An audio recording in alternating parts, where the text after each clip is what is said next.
As a child growing up in a Catholic household, I was taught that being Christian meant that you had to love others like yourself, that you always had to turn the other cheek and rejoice when others persecuted you because of Jesus.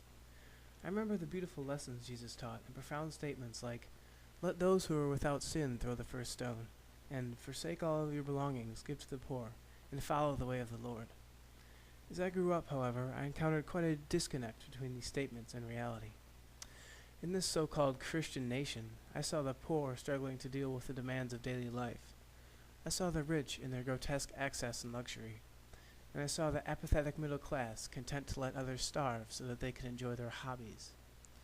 For the first time, I became aware of the detestable hypocrisy of the Vatican and the church hierarchy. There sat the Pope, the very vicar of Christ, who was sickeningly eager to showcase the earthly glamour, glory, and monetary income of Catholicism, yet carelessly ignored starving and homeless children of God who sat helpless at his doorstep. Disgusted, I looked to other Christian denominations for a sign that somewhere what Jesus really wanted was out there. In my search, I came across super-rich pastors of megachurches who embezzled money to satisfy their own pathetic greed.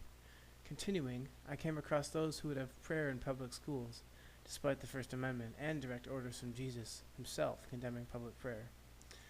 In this sea of apathy we call America, I searched and searched for someone, anyone, who lived like Jesus had instructed us.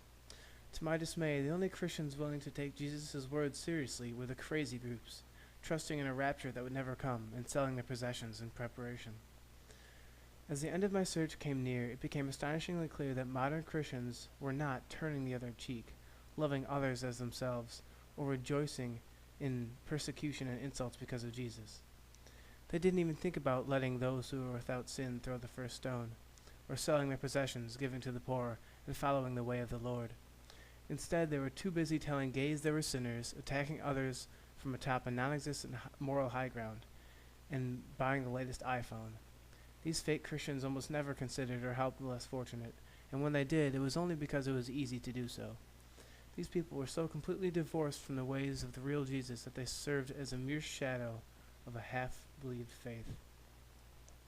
If the Bible's portrayal of Jesus is the least bit accurate, and Jesus were alive today, I'm certain he would shun the Vatican, rebuke the apathetic middle and upper-class Christians, fight to keep prayer a private conversation between God and the individual, and live the life of a homeless man. He would almost certainly associate himself with the so-called sinners of society, such as the prostitutes, corrupt lawyers and politicians, and common criminals. He would not discriminate against his children for who they love, marry, or with whom they associate. He would be understanding of other religions and their good qualities, and strive to bring peace to the world, not division. Take a minute and imagine a world where all Christians are sincere, dedicated, and loving followers of Jesus and his word. Imagine all Christians living with just enough to get by, offering all their extra money to the poor and less fortunate. Imagine the peace among religions when Christians love others for who they are, not what they believe, or because they believe similar things. Imagine the transgressions forgiven, the trespasses forgotten, the grudge a forgotten concept. Imagine, for a moment, the victories of human rights that would be born from this change. Freedom of marriage, women's equality, race equality, and universal love and respect would reign. Fellow men and women, this is the fate of a world inhabited by true Christians, alongside other peoples. It is a world of peace, mercy, forgiving, love, and ultimately, coexistence.